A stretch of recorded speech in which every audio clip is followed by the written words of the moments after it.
The rope burned against Rosalie Nash's wrists as the sheriff dragged her through the dusty streets of Holbrook, Arizona, and she wondered if dying might have been easier than whatever came next.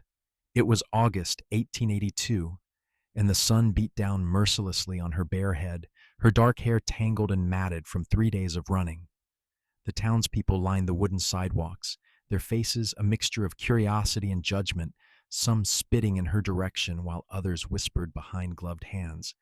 She kept her chin up despite the exhaustion that threatened to buckle her knees, refusing to give them the satisfaction of seeing her broken. The bounty on her head was $1,500, more money than most people in this territory would see in 5 years of honest work.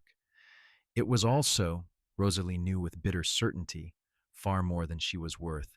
She had not killed anyone, had not robbed any banks, had not done half the things the wanted poster claimed. What she had done was witness her stepfather murder a wealthy rancher in cold blood, and when she refused to lie for him in court, he had used his connections and his silver tongue to paint her as an accomplice instead. The judge, who owed her stepfather money, had been all too willing to believe his version of events. Sheriff Morton shoved her through the door of his office with unnecessary force, and she stumbled, catching herself against the rough wooden desk. He was a mean-spirited man with tobacco-stained teeth and a belly that hung over his gun belt, the kind of lawman who enjoyed the power his badge gave him a little too much. "Sit down and shut up," he growled, pushing her into a chair. "I am going to enjoy collecting that reward money. Might finally be able to buy that new horse I have been wanting." Rosalie said nothing. She had learned during her time on the run that silence was often the best defense. Words could be twisted, used against you, but silence gave them nothing to work with. The door opened again, and a man walked in who made her breath catch despite her dire circumstances. He was tall, well over 6 feet, with broad shoulders that filled out his dust-covered shirt. His hair was the color of wheat in late summer, and his eyes were a startling blue-green, like the shallow parts of a river. He moved with the easy confidence of someone who knew exactly who he was and made no apologies for it. A well-worn hat sat low on his head, and a gun belt hung at his hips, the leather oiled and cared for. "I am here about the bounty," the man said, his voice a low drawl that spoke of Texas origins. Sheriff Morton looked up, his expression brightening with greed. "You bringing in another one?" "We already got this one here. The Nash girl."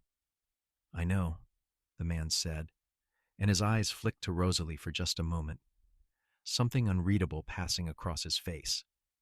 "I am here to claim the reward on her." Rosalie felt her stomach drop.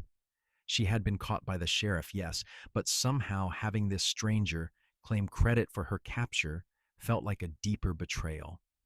He looked like the kind of man who should be riding off into the sunset, not collecting blood money. "You did not bring her in," Morton protested. "I caught her myself, fair and square. The reward is mine." The stranger pulled a piece of paper from his vest pocket and unfolded it carefully. "According to territorial law, the bounty goes to whoever pays it, not who makes the arrest. You can keep your pride, Sheriff. I will take the prisoner." Morton's face turned an ugly shade of red. "That is not how it works. You cannot just pay a bounty on someone and take them. That makes no sense." "It makes perfect sense if you know the law," the stranger said calmly. He reached into his other pocket and pulled out a thick envelope. $1,500, counted and ready. I pay the bounty, the charges are satisfied, and she walks free. That is how it works when there is a private bounty rather than a criminal charge. Your job was to hold her until someone paid or until the trial. I am paying." Rosalie stared at him, her mind struggling to process what she was hearing. This made no sense. No one paid someone else's bounty. That was not how the world worked. There had to be a trick, some angle she was not seeing. Sheriff Morton sputtered, his hand moving toward his gun.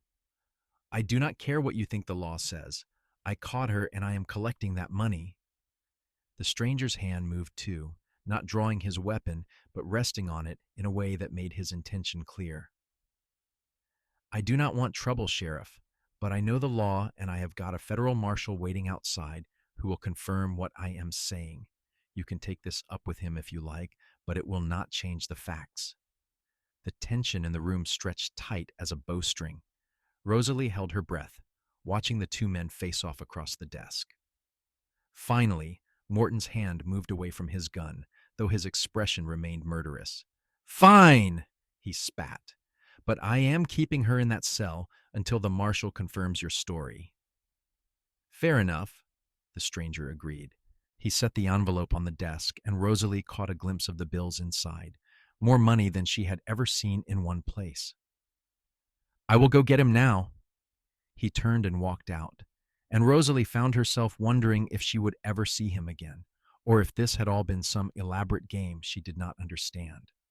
Morton grabbed her arm and hauled her toward the cells in the back, throwing her into one with enough force that she fell to her knees on the rough wooden floor. Do not get comfortable, he said. One way or another, you are not walking out of here. He slammed the door shut, the lock clicking into place with a finality that made her chest tight. She pulled herself up onto the narrow cot and drew her knees to her chest, trying to make sense of what had just happened. Who was that man? Why would he pay $1,500 for her freedom? It was more money than most people earned in years of hard labor. The sun moved slowly across the sky, visible through the small barred window high on the wall. Rosalie dozed fitfully, exhaustion finally claiming her despite her circumstances. She dreamed of her mother, dead these past 8 years, and of the small house they had shared before her mother married Marcus Thornton, and everything went to hell. She woke to the sound of voices in the outer office. The light had changed, late afternoon now, the heat of the day beginning to ease. She stood and moved to the bars, straining to hear what was being said. Everything is in order, Sheriff. That was a new voice, gravelly with age and authority. Mr. Wade here has satisfied the bounty. You will release the prisoner into his custody.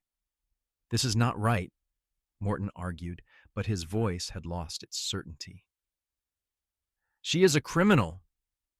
She is accused of being an accomplice to murder, the marshal corrected. There has been no trial, no conviction.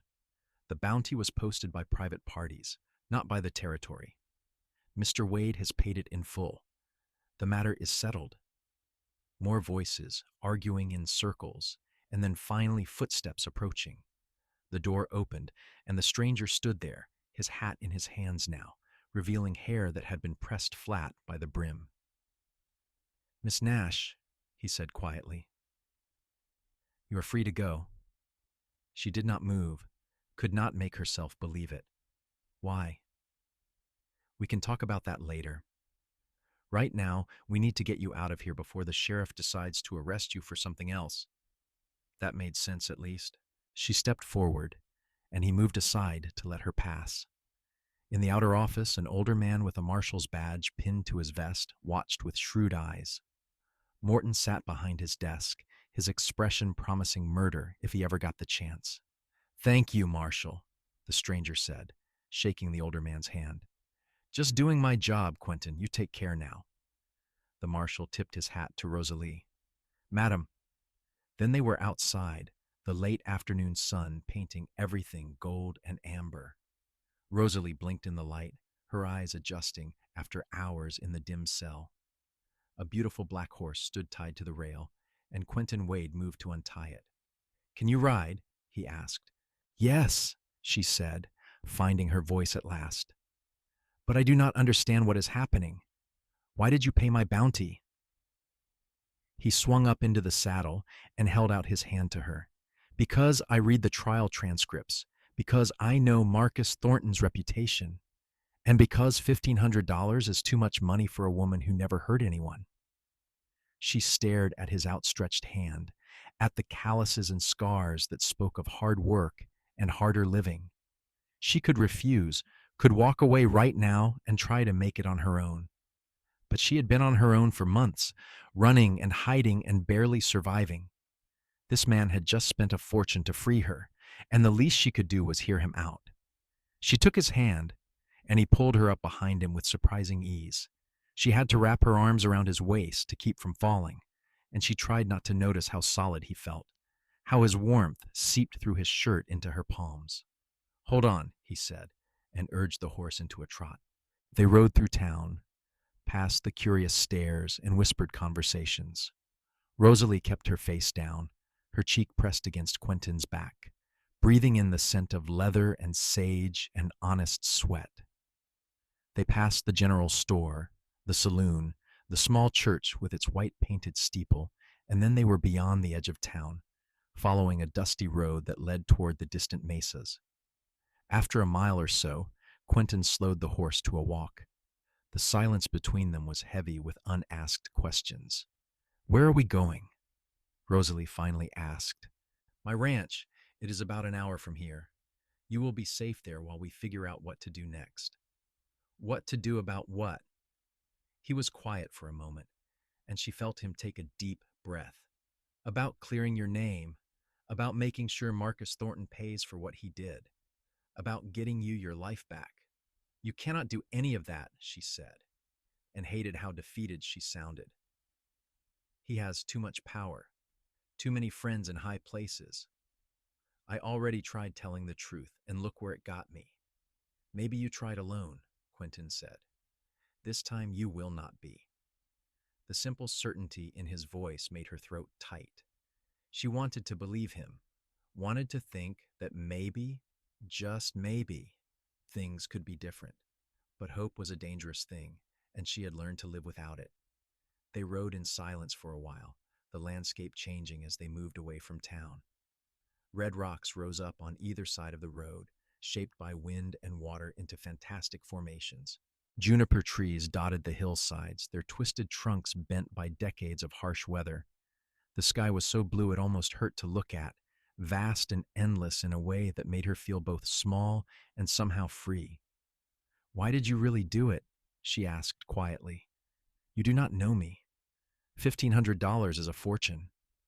"I have been a bounty hunter for 5 years," Quentin said. "I have tracked down killers and thieves and men who did terrible things. I got good at reading people, at knowing when someone was guilty or just unlucky.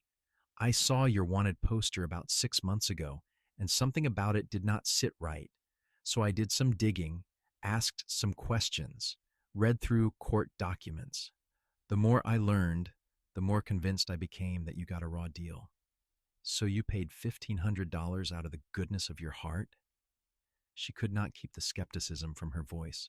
"I paid $1,500 because it was the right thing to do," he said simply, "and because I could.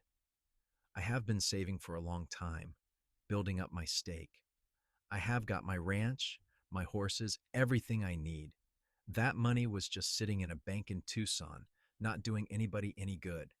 At least this way it bought something worthwhile." "My freedom is not worth that much," she said softly.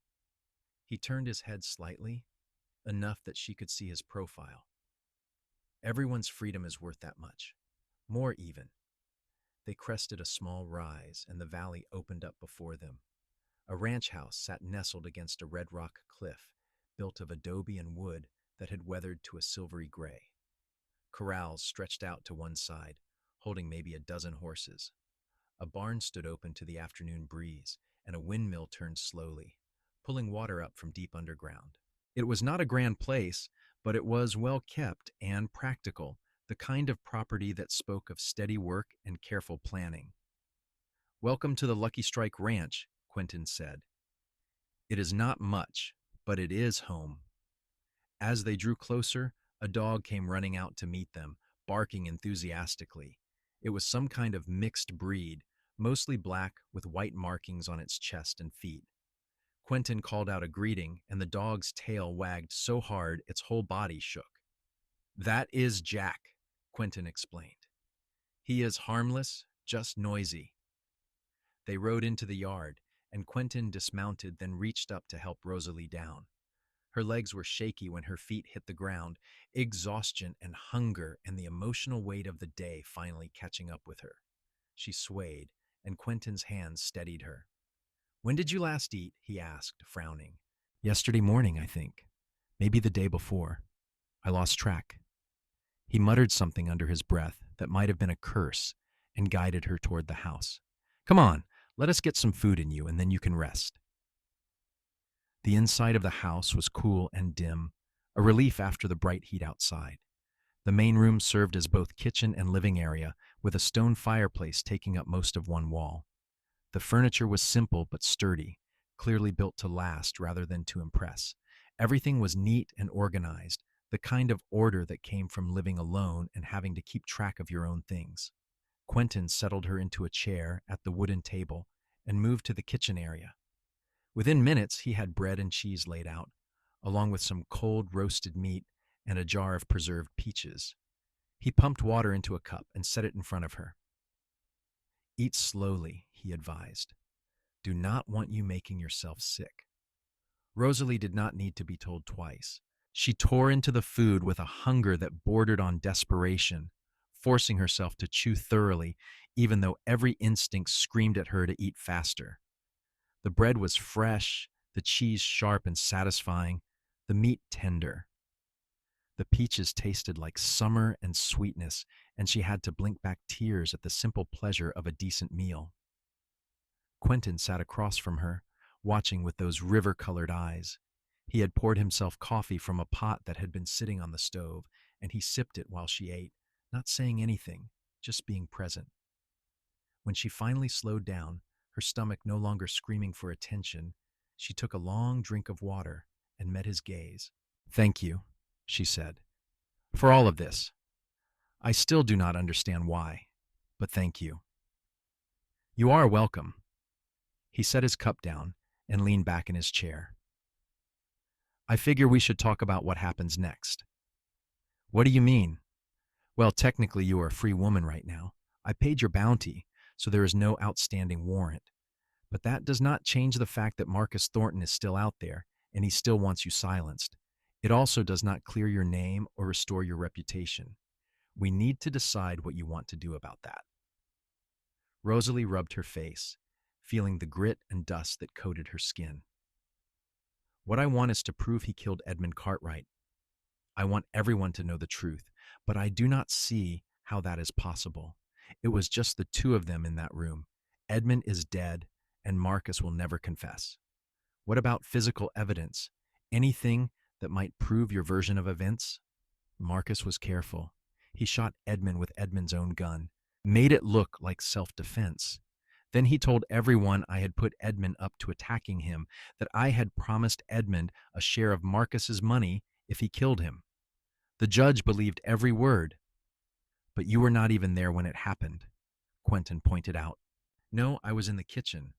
I heard the shot and ran in, and I saw Edmund on the floor, saw the blood. Marcus told me to say Edmund attacked him, and when I said I would not lie, he threatened me. Said he would make sure I hanged if I did not back his story. I ran instead." She laughed bitterly. "I guess I should have known he would find a way to make me the villain anyway." Quentin was quiet for a moment, his expression thoughtful. Edmund Cartwright was a wealthy man, was he not? Did he have family, business partners, anyone who might have doubted Marcus's story? He had a brother in Denver, Thomas Cartwright. They ran a freight company together, but I do not know if Thomas believed Marcus or not. I had already run by the time anyone tried to contact him. "Thomas Cartwright," Quentin repeated, as if committing the name to memory. "That is a place to start, at least. If we could get him to push for a new investigation with a different judge, we might be able to get somewhere. Why would he listen to me? For all I know, he thinks I am guilty too. He might. But if I approach him as someone who has looked into the case independently, he might be willing to hear what I have to say." Quentin stood and moved to a desk in the corner, pulling out paper and a pencil.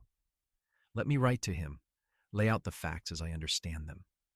It cannot hurt, and it might help." Rosalie watched him work, his handwriting neat and careful despite the calluses on his fingers. It was surreal sitting in this stranger's house, watching him try to solve a problem that had seemed unsolvable. Part of her wanted to tell him to stop, that it was hopeless, that he had already done more than enough by freeing her.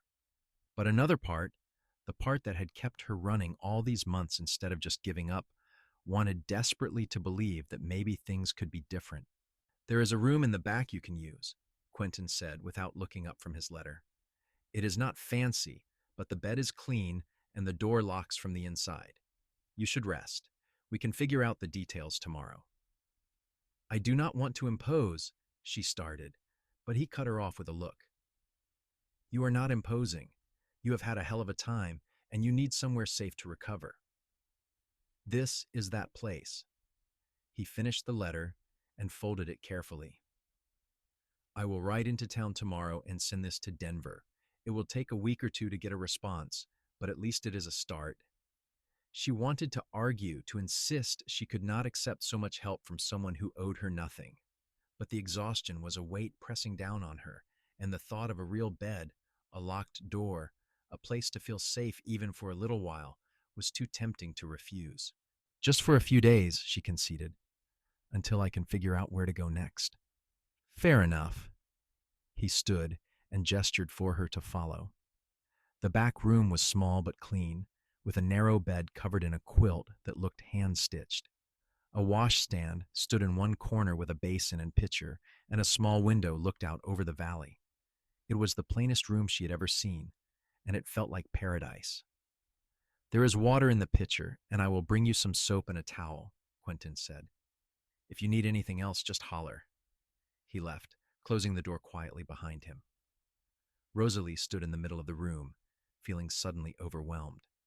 She sank down onto the bed, and the tears she had been holding back for days, weeks, months, finally broke free. She cried for everything she had lost, for the mother who would have protected her from Marcus if she had lived, for the life she should have had. She cried because a stranger had shown her more kindness in one day than she had experienced in the past year. She cried because she was exhausted and scared and did not know what came next. Eventually, the tears stopped, leaving her hollow but somehow lighter. She washed her face and hands in the basin, the cold water shocking against her skin. A gentle knock on the door announced Quentin's return, and she opened it to find him holding a towel, a bar of soap, and a clean shirt. "I do not have any women's clothes," he said, looking embarrassed, "but this shirt is clean, and it will probably fit you better than what you are wearing." She looked down at her own clothes, torn and stained from days of running and hiding. "Thank you. Really, thank you for everything." He nodded and handed her the items. "Get some rest. Tomorrow will be easier than today." She hoped he was right. Sleep came quickly and deeply, the kind of dreamless black that came from true exhaustion. When she woke, the room was dark, and she had no idea if it was the middle of the night or early morning. She lay still, listening to the unfamiliar sounds of the house settling, the wind moving through the eaves, distant animal calls from outside. It felt strange to be inside walls again, to have a roof over her head and a door between her and the world. Eventually, she saw gray light beginning to seep through the window, dawn breaking over the eastern horizon. She got up and poured fresh water into the basin, washing more thoroughly than she had the night before. She changed into Quentin's shirt, which hung nearly to her knees but was clean and smelled of soap and sunshine. Her own clothes were beyond salvaging, but she folded them anyway, some ingrained habit of tidiness asserting itself. When she ventured out into the main room, she found Quentin already up, cooking something over the stove that smelled like heaven. He glanced up when he heard her, and something flickered in his eyes when he saw her wearing his shirt, but he did not comment on it. "Morning," he said.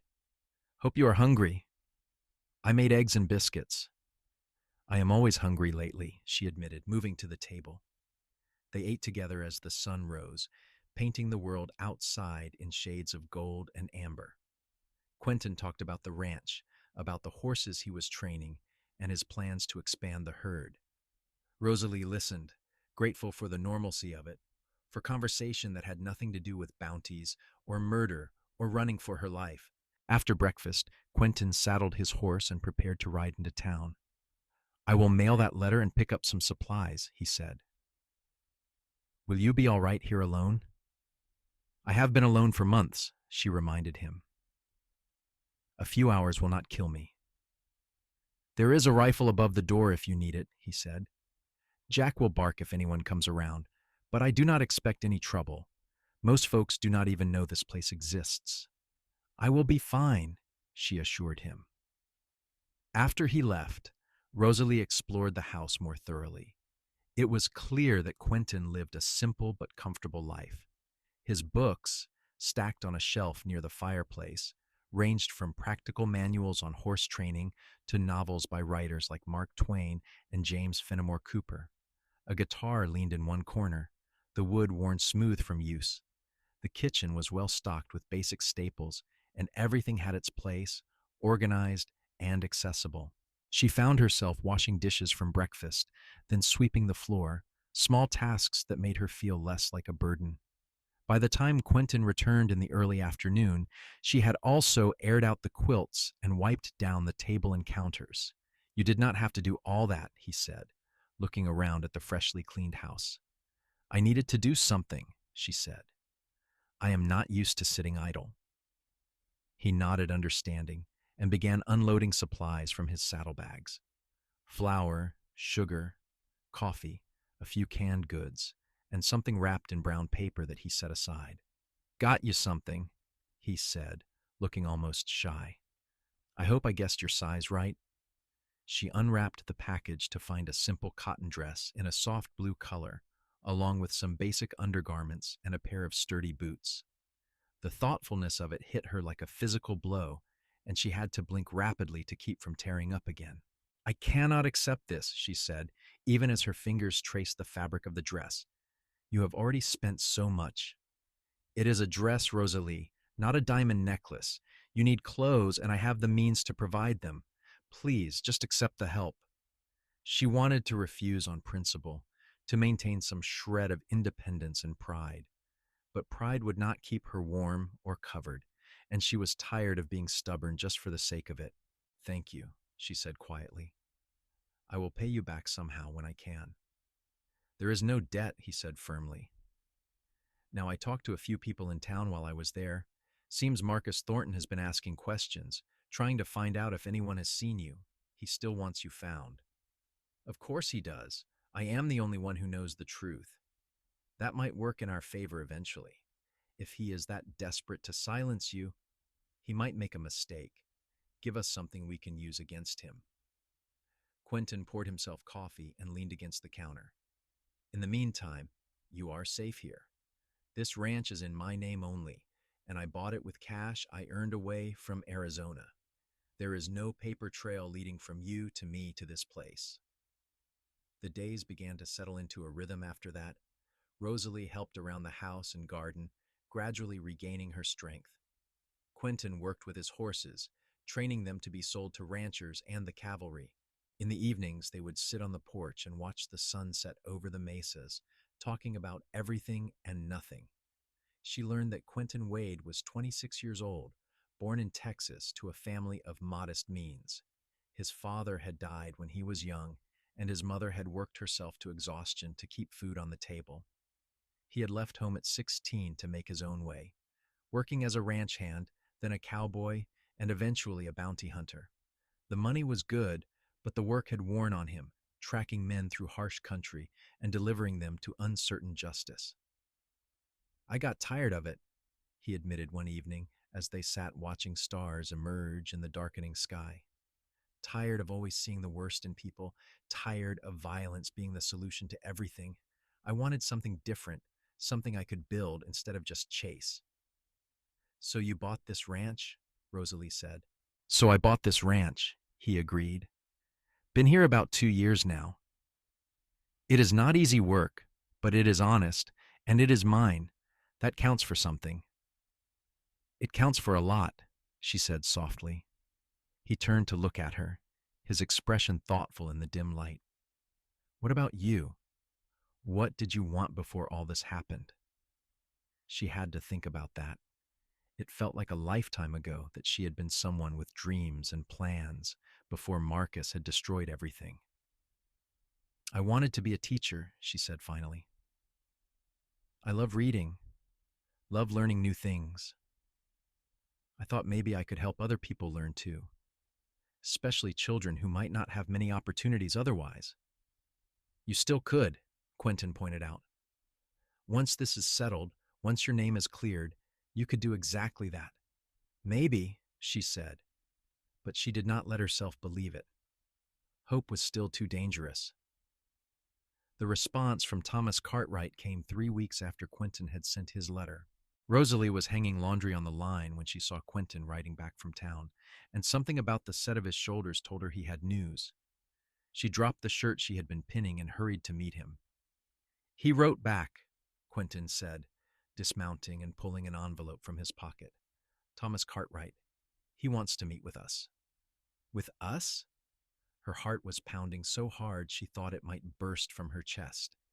He says he never believed Marcus's story, that it never sat right with him. He has been trying to gather evidence on his own, but he did not have any witnesses to work with. He is willing to help us build a case if you are willing to testify again, this time with him backing you. Rosalie took the letter with shaking hands and read it for herself. Thomas Cartwright's handwriting was bold and confident, his words direct and sincere. He expressed his grief over his brother's death and his certainty that Marcus Thornton was responsible. He had hired a private investigator who had uncovered some inconsistencies in Marcus's story, but without someone who had been there, he could not prove anything in court. He wants us to come to Denver, she said, looking up at Quentin. He says he has a lawyer who specializes in overturning wrongful convictions, and he will pay all the expenses. It is a risk, Quentin said carefully. Going to Denver means being out in the open, being visible. If Marcus finds out, he might try something. He might, Rosalie agreed. But staying here forever is not really living, is it? I want my life back, Quentin. I want to be able to walk down a street without looking over my shoulder. I want to clear my name. He studied her face for a long moment, then nodded. Then we will go to Denver, but we do it smart, and we do it careful. I am not letting anything happen to you. The certainty in his voice sent warmth spreading through her chest. Over the past weeks, something had shifted between them. What had started as grateful obligation on her part and humanitarian kindness on his had deepened into something else, something neither of them had quite named yet. She found herself watching him when he worked with the horses, admiring the patience and gentleness he showed the animals. She noticed the way his eyes crinkled at the corners when he smiled, the way his laugh sounded like summer thunder, warm and full. And sometimes she caught him watching her with an expression that made her breath catch, made her wonder if maybe he felt it too. This growing thing between them that had nothing to do with bounties or debts or obligation. They spent the next few days preparing for the journey. Quentin checked his guns and bought ammunition in town. He arranged for a neighbor to look after the ranch and the horses while they were gone. Rosalie practiced her testimony, going over every detail of that terrible day with Quentin, making sure her story was consistent and clear. The night before they were set to leave, neither of them could sleep. Rosalie found Quentin sitting on the porch, his guitar in his hands, playing something soft and melancholy. Sorry, he said when he noticed her. Did not mean to wake you. You did not. I could not sleep. She sat down beside him, close enough that their shoulders almost touched. I am nervous about tomorrow. Me too, he admitted. But we will get through it together. Quentin, she started, then stopped, not sure how to say what she was feeling. These past weeks, living here with you, it has been the happiest I have been in a long time. I just wanted you to know that in case things do not go well in Denver, in case I do not get another chance to tell you. He set the guitar aside carefully and turned to face her. In the moonlight, his eyes looked almost silver. Things are going to go well, he said firmly. We are going to clear your name, and then you are going to have the life you should have had all along. What if I do not want that life, she whispered. What if I want something different now? What do you want? She took a deep breath, gathering her courage. I want this. I want mornings helping in the garden and evenings on the porch. I want to hear you play guitar and listen to you talk about the horses. I want to know that when I wake up, you will be there. I want to matter to someone and have someone matter to me. Rosalie, he breathed, and then his hand was cupping her face, his thumb tracing her cheekbone. You do matter. You matter so much it scares me sometimes. I paid that bounty thinking I was doing a good deed, but somewhere along the way, it stopped being about justice or the right thing and started being about you, about wanting to see you smile, wanting to hear your laugh, wanting to keep you safe and happy. So I am not imagining this, she said, leaning into his touch. This thing between us. No, you are not imagining it. His voice was rough with emotion. I have been trying to be respectful, trying not to take advantage of the situation. You have been through so much, and the last thing you need is me pushing my feelings on you. What if I want your feelings? She asked. What if I want you to kiss me right now and mean it? He smiled, and it transformed his face, made him look younger and lighter. Then I would say, you should always ask for what you want. When he kissed her, it was gentle and questioning at first, giving her every opportunity to pull away. But she did not want to pull away. She wrapped her arms around his neck and kissed him back with all the feeling she had been holding inside, all the growing affection and attraction and hope that maybe, just maybe, good things could still happen in this world. When they finally broke apart, both breathing hard, he rested his forehead against hers. I am in love with you, he said simply. I know it is fast, and I know the timing is terrible, but I need you to know that before we leave, whatever happens in Denver, however this turns out, I love you. I love you too, she said, and felt the truth of it resonate in her bones.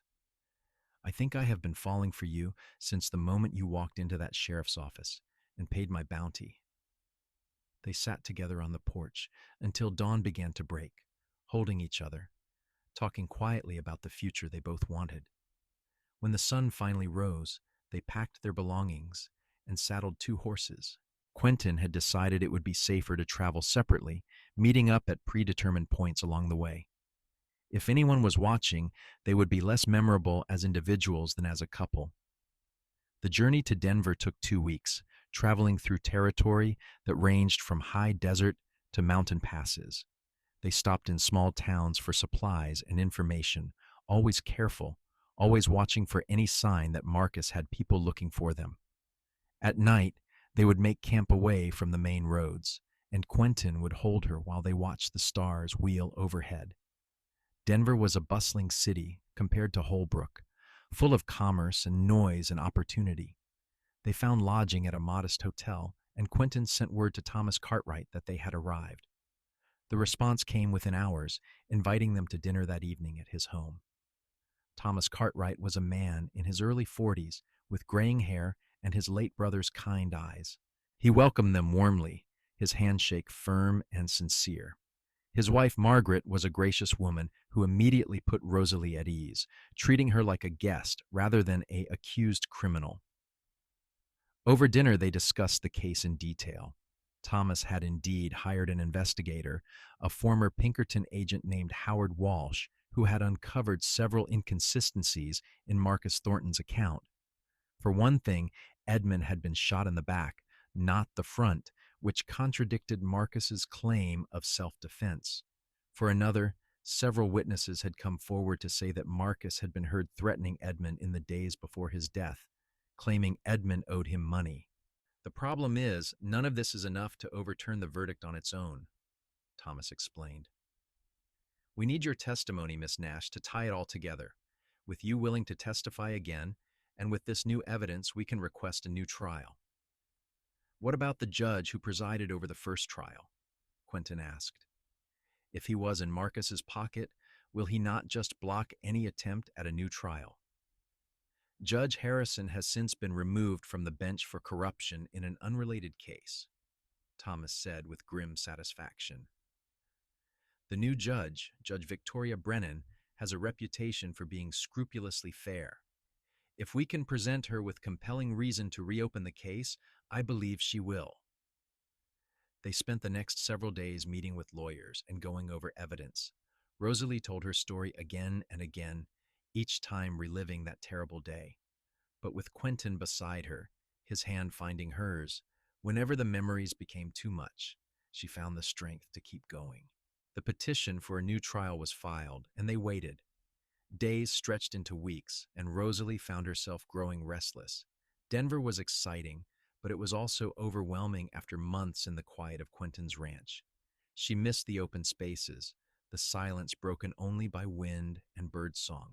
After this is over, no matter how it turns out, I want to go back to the ranch, she told Quentin one evening as they walked through the city. That feels like home now. What if they find you not guilty? He asked. You would be free to go anywhere, do anything. You could pursue that teaching dream. I could teach in Holbrook just as easily as anywhere else, she pointed out. Better even, since the town needs a school teacher. And I would be close to the ranch, close to you. He stopped walking and pulled her into an alley, away from the crowds. Rosalie, are you sure? I do not want you giving up on your dreams because you feel obligated to me.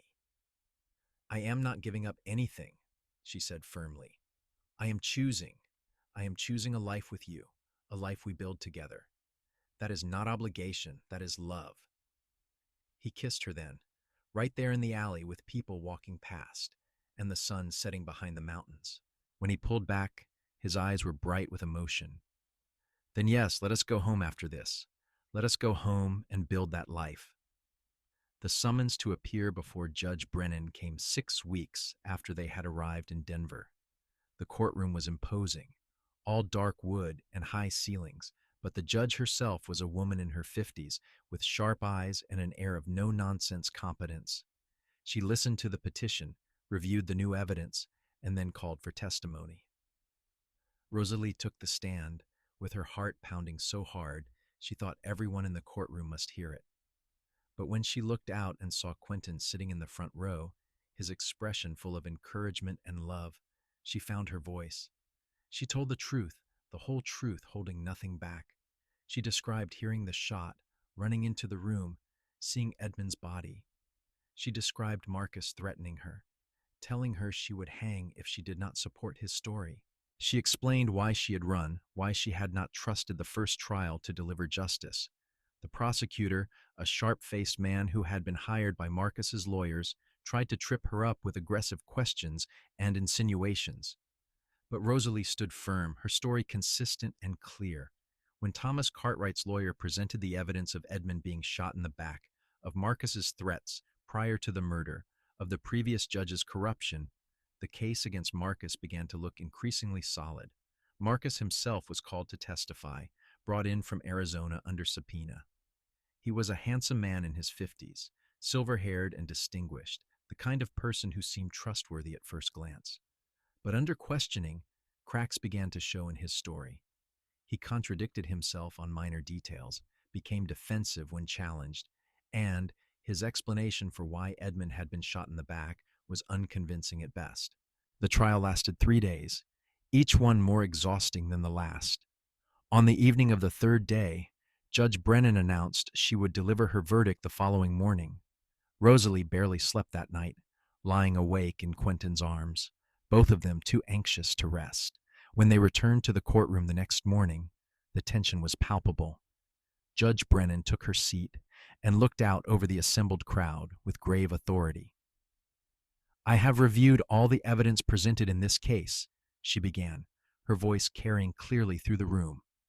I have considered the testimony of Miss Nash, the physical evidence regarding the direction of the fatal shot, and the character witnesses who have spoken both for and against Mr. Thornton.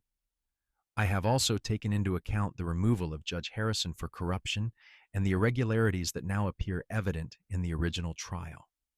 She paused, and Rosalie felt Quentin's hand tighten around hers.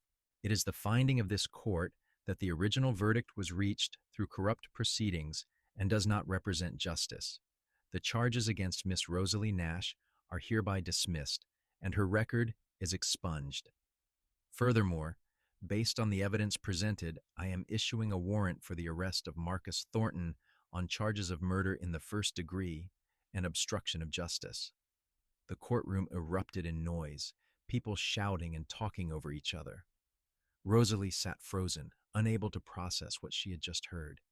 Then Quentin was pulling her into his arms, and she was crying, great heaving sobs of relief and joy and disbelief. "It is over," he murmured into her hair. "It is finally over. You are free." Thomas Cartwright and his wife came to congratulate them, both openly weeping. "Thank you," Thomas said, gripping Rosalie's hands.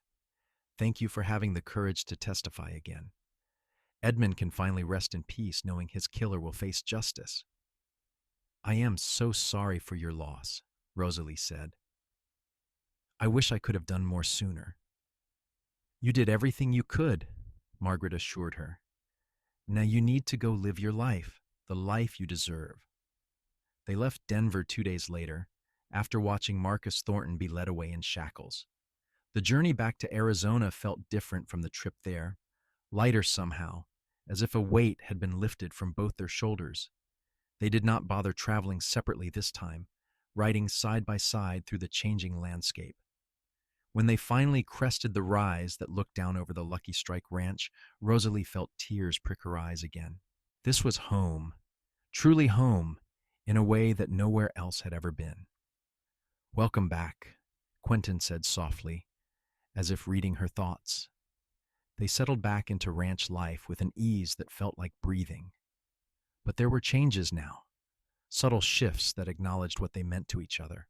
Quentin moved Rosalie's belongings into his room, and they fell asleep each night tangled together, sharing warmth and whispered conversations.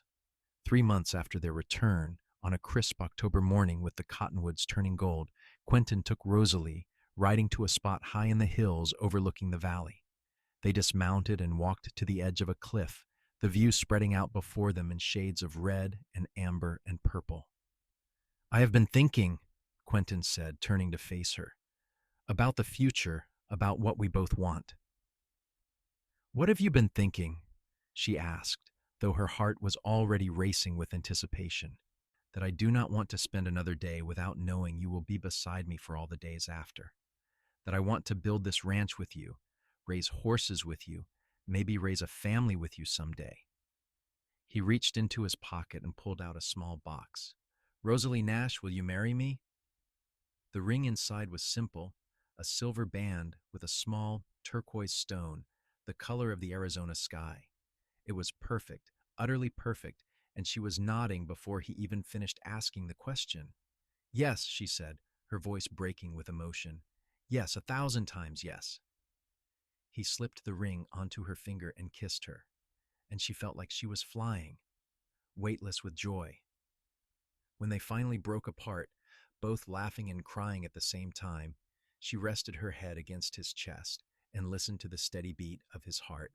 "I love you so much," she said. "I cannot believe this is real, that this is my life now." "Believe it," he said.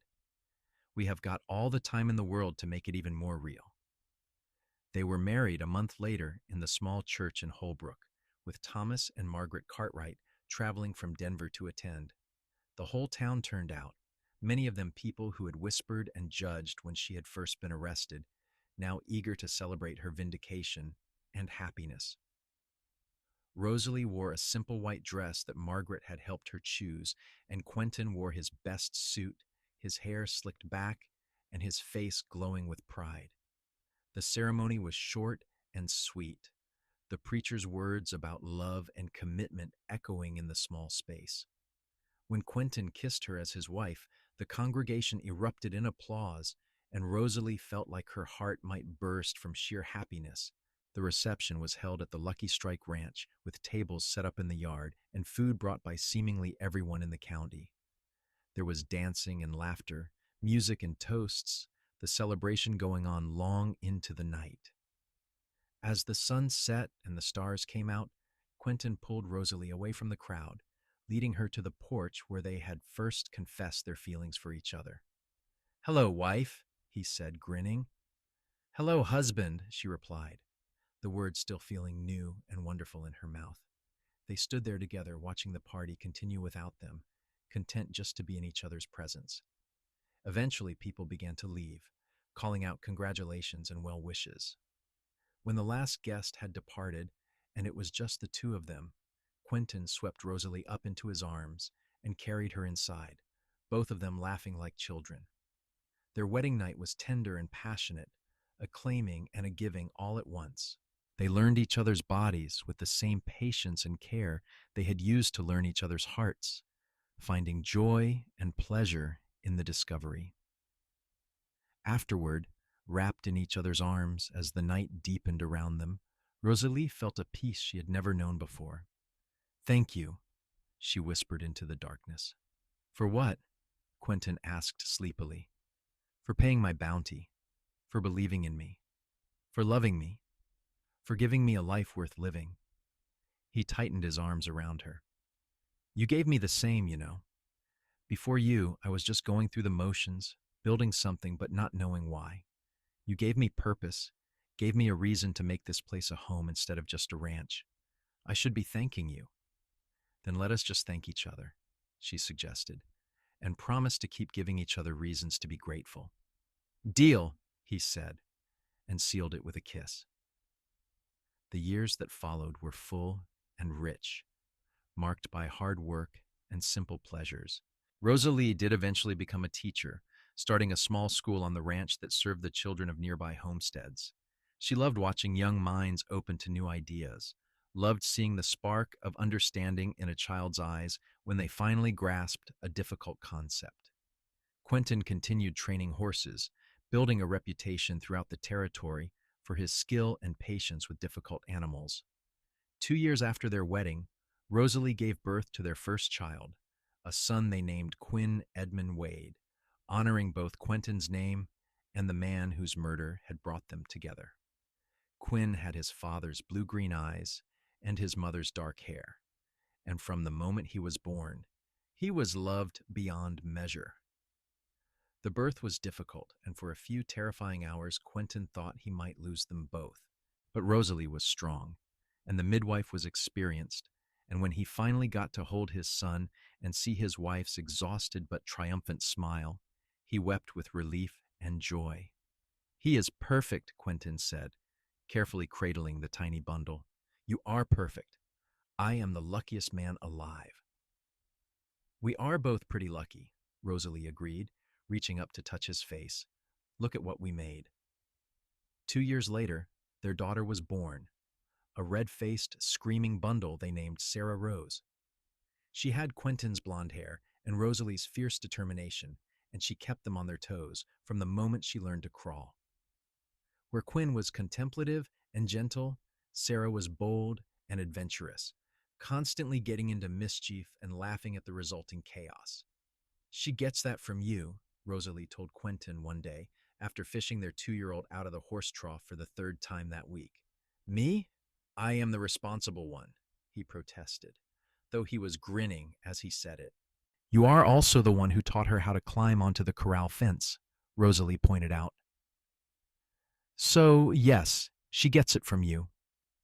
Their family grew to include a third child, another son they named Thomas Marcus, called Tommy to avoid confusion.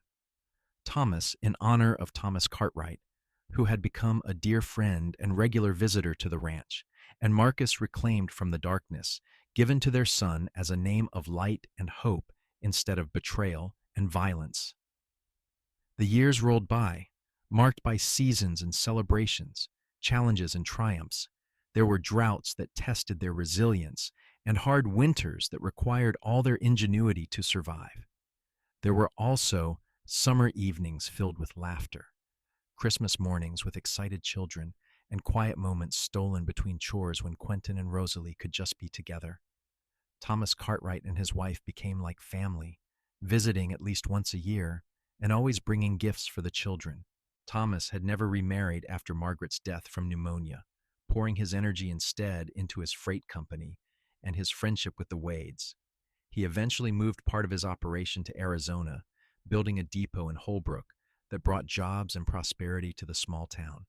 Marcus Thornton had been convicted of murder and sentenced to 20 years in the territorial prison. He died there after serving only 5 years, his heart giving out one night in his cell. When Rosalie got the news, she felt a complex mixture of emotions: relief, certainly, that he could never hurt anyone else, but also a strange kind of sadness. He had been her stepfather once, had sat at dinner tables with her and her mother. The waste of it all, the unnecessary destruction, left her melancholy for days. He made his choices, Quentin reminded her gently. You cannot carry that burden for him. I know, she said. I just wish things had been different. I wish my mother had never married him. Wish she had lived to see me happy. She knows, Quentin said with certainty. Wherever she is, she knows you are happy and loved and safe. That is what mothers want for their children. As their children grew, Rosalie and Quentin found new rhythms and routines. Quinn showed an aptitude for working with horses that rivaled his father's, spending hours in the corrals learning the trade.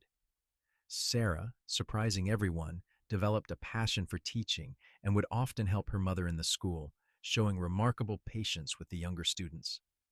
Tommy was the storyteller of the family, always spinning elaborate tales that kept his siblings entertained on long winter evenings.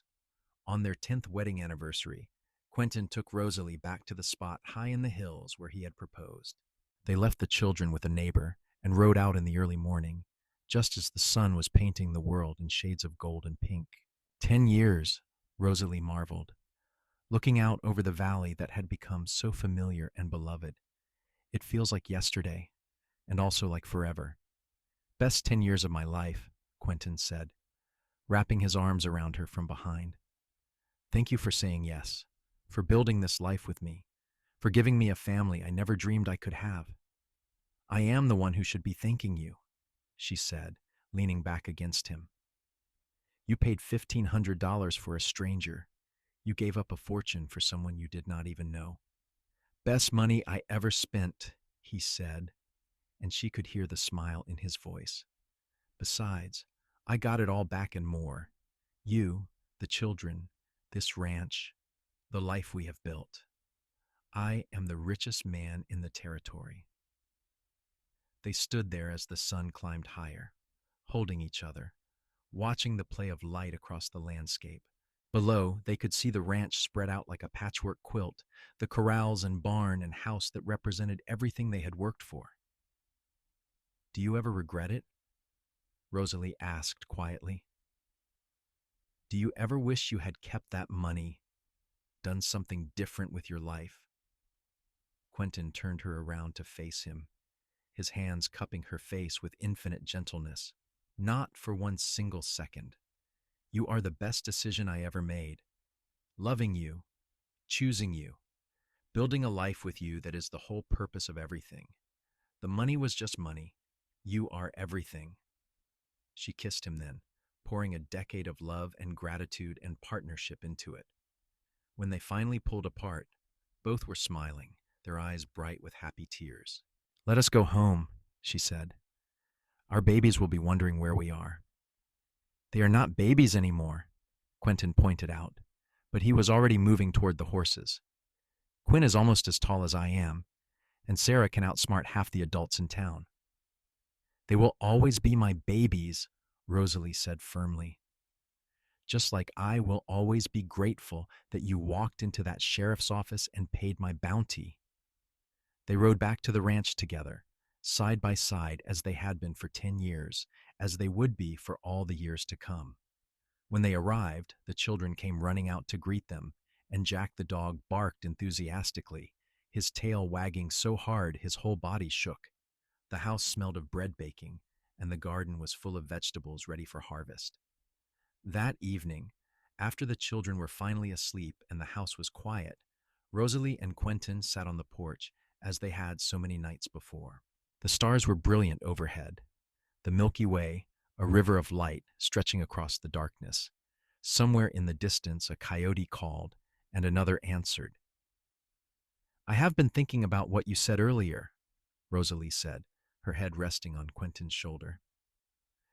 About me being the best decision you ever made. It is true, he said simply. Well, you are the best thing that ever happened to me, too. Before you, I thought my life was over. I thought I would spend whatever time I had left running and hiding and being afraid. But you gave me hope. You gave me a future. You gave me a family and a home and a reason to believe in good things again. He kissed the top of her head. We gave those things to each other. That is what love is, I think. Not just receiving, but giving. Not just being saved, but saving each other over and over in 1,000 small ways every day. They sat in comfortable silence for a while, listening to the night sounds, feeling the desert breeze cool against their skin. Inside, their children slept safely, dreaming whatever dreams children dream. Around them, the ranch they had built together stood solid and enduring, a testament to hard work and dedication and love. Tell me something, Rosalie said eventually. That day in the sheriff's office when you paid my bounty and tore up that paper, did you have any idea what would happen? Did you know we would end up here? Quentin considered the question carefully. No, he said finally. I had no idea, I just knew it was the right thing to do. I knew you deserved a chance, and I had the means to give it to you. Everything after that, falling in love with you, building a life together, that was all a gift I never expected. The bounty on my head was more than I was worth, Rosalie said softly, repeating the thought that had haunted her that first day. But you paid it anyway. You are worth that and more, Quentin said firmly. You are worth everything, Rosalie. You always were, even when you could not see it yourself. She turned to look at him, this man who had changed her entire life with one act of unexpected kindness. His face was older now, marked by years of sun and wind and hard work. There were lines around his eyes and a few strands of gray in his hair.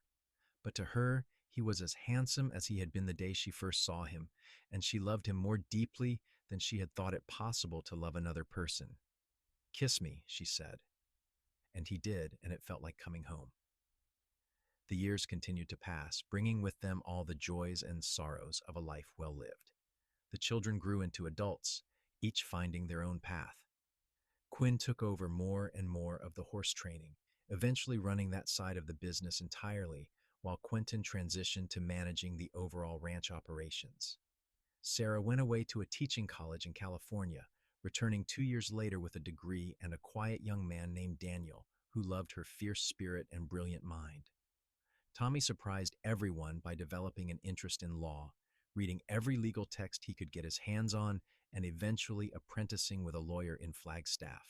There were weddings and grandchildren, new babies who carried on the Wade name and the legacy of love that Quentin and Rosalie had built. There were losses, too. Jack the dog passed away peacefully in his sleep at the age of 15, and Thomas Cartwright died at 72, having lived a good and full life. Each loss was mourned, each memory treasured. On their 25th wedding anniversary, the whole family gathered at the ranch for a celebration. Children and grandchildren filled the house and yard, the sound of laughter and conversation creating a joyful noise that seemed to lift the very roof. Rosalie stood in the kitchen preparing food alongside her daughters and daughters-in-law, watching through the window as Quentin played with the grandchildren in the yard, his movements slower now, but his smile as bright as ever. "You two are lucky," Sarah said, following her mother's gaze. "Not everyone gets a love like that." "I know," Rosalie agreed. "Every day I know how lucky we are." That night, after everyone had gone to bed and the house was finally quiet, Quentin and Rosalie walked out to the porch one more time. It had become their ritual, this nightly moment of peace and connection, and even after 25 years, they never missed it if they could help it. 25 years, Quentin mused, pulling her close. Quarter of a century. How did we get so old? Speak for yourself, Rosalie teased. I am still young and beautiful. That you are, he agreed seriously. More beautiful now than the day I met you, and that is saying something. She laughed and swatted his chest gently. You are biased. Maybe. But I am also right. He tilted her chin up so he could look into her eyes. I love you, Rosalie Wade. I will love you until my last breath and beyond. And I love you, she replied. Thank you for paying my bounty. Thank you for tearing up that paper. Thank you for seeing me when I was at my lowest and believing I was worth saving. Always, he said. You are always worth it. They kissed under the stars, two people who had found each other against all odds and built something beautiful from the ashes of despair. Inside the house, their children and grandchildren slept peacefully, generations that existed because a cowboy had once paid $1,500 for a stranger and tore up the paper that would have sent her to the gallows. The ranch continued to thrive, passing eventually to Quinn and his wife, who ran it with the same dedication and love that Quentin and Rosalie had shown. Sarah opened a school in Holbrook that bore her mother's name, teaching children just as Rosalie had dreamed of doing all those years ago. Tommy became a respected lawyer, known for taking cases others would not touch, defending those who could not defend themselves. As Quentin and Rosalie grew older, they spent more time on that porch, watching sunsets and counting stars, holding hands and remembering all the years that had brought them to this place. Their hair turned gray and then white, their steps slowed, but their love never diminished. If anything, it grew stronger, tempered by time and trouble, into something unbreakable. On a warm spring evening, when Quentin was 73 and Rosalie 71, they sat together on the porch as they had done thousands of times before. The sun was setting in a blaze of orange and gold, and somewhere a mockingbird sang its complicated song.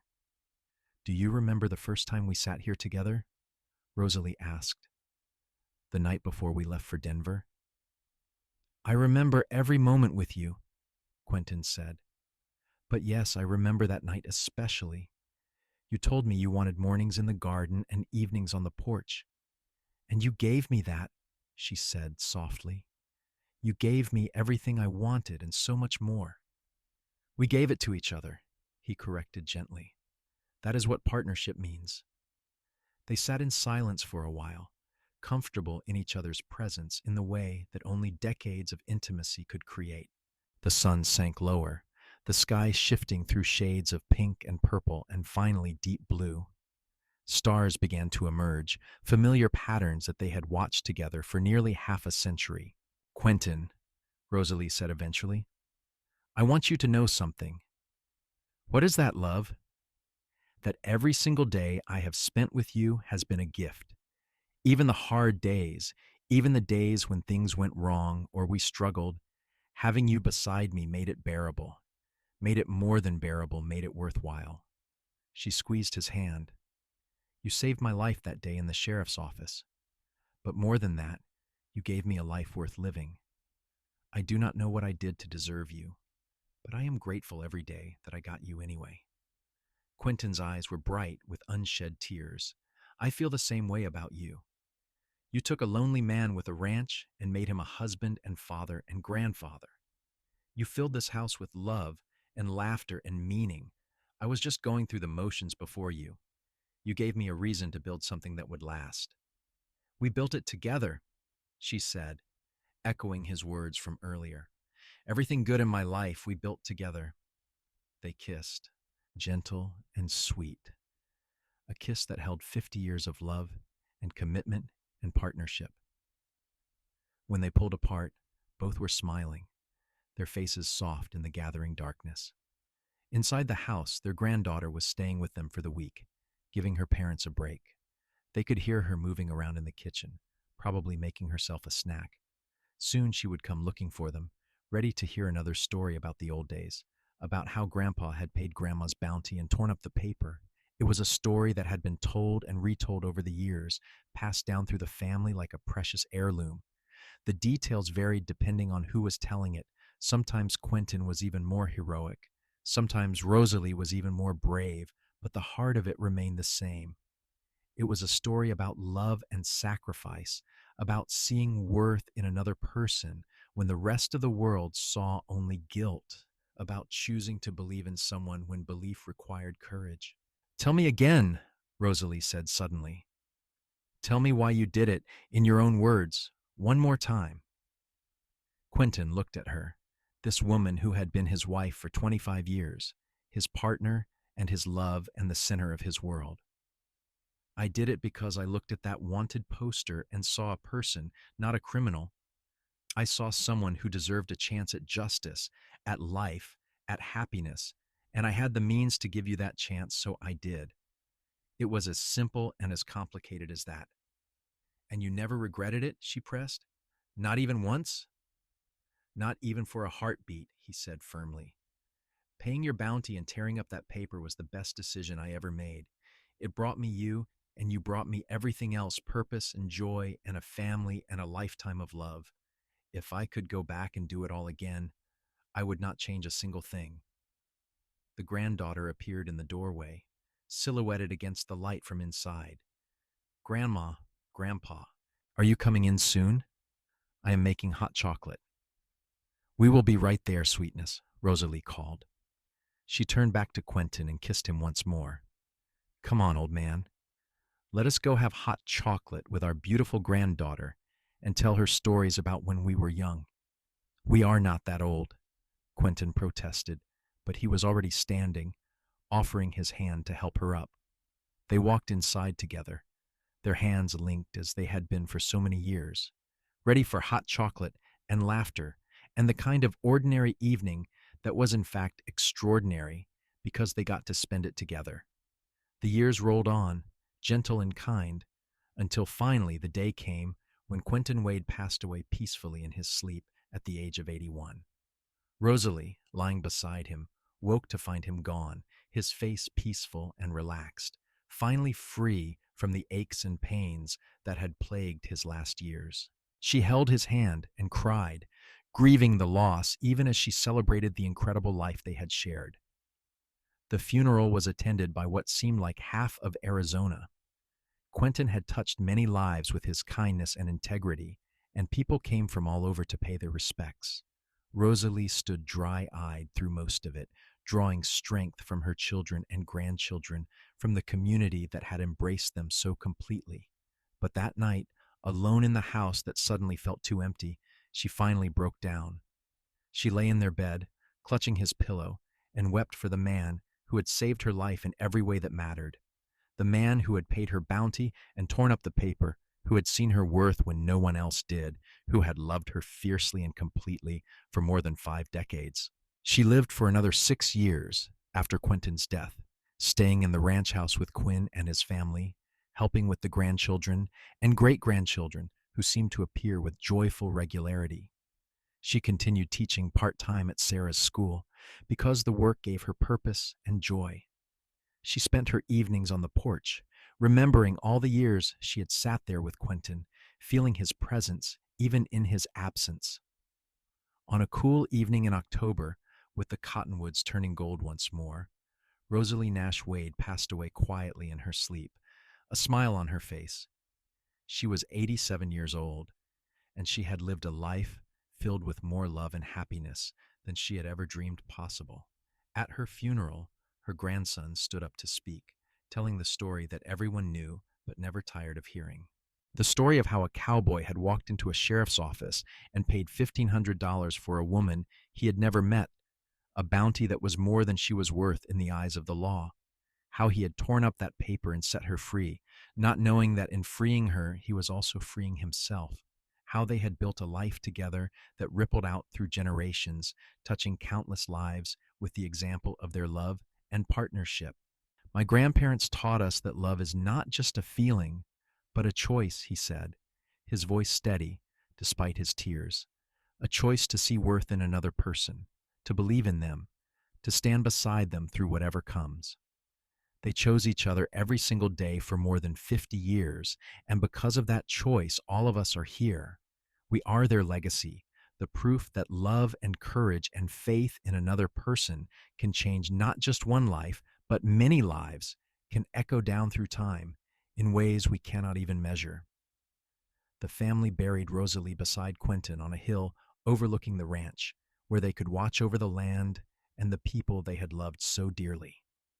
The marker was simple, bearing their names and dates, and a single line that Quinn had chosen. Together, they built a life worth living. Years later, their great great grandchildren would still gather on the porch of the Lucky Strike Ranch, now run by the fifth generation of Wades, and tell the story of Quentin and Rosalie. How he had paid her bounty when she was at her lowest, how he had torn up the paper that condemned her, how they had fallen in love and built an empire of family and love that lasted long after they were gone. The story became a family legend, passed down alongside other treasures: Rosalie's wedding ring with its turquoise stone, Quentin's guitar that Sarah had kept and played for her own children, photographs that showed two people aging together, but never losing the light in their eyes when they looked at each other. And sometimes, on quiet evenings when the sun set over the mesas and painted the world in gold and amber, people said they could feel something in the air at the Lucky Strike Ranch: a presence, a blessing, the echo of a love so deep and true that it had soaked into the very earth itself. The kind of love that started with a bounty paid and a paper torn, with one person seeing another's worth when the rest of the world had given up.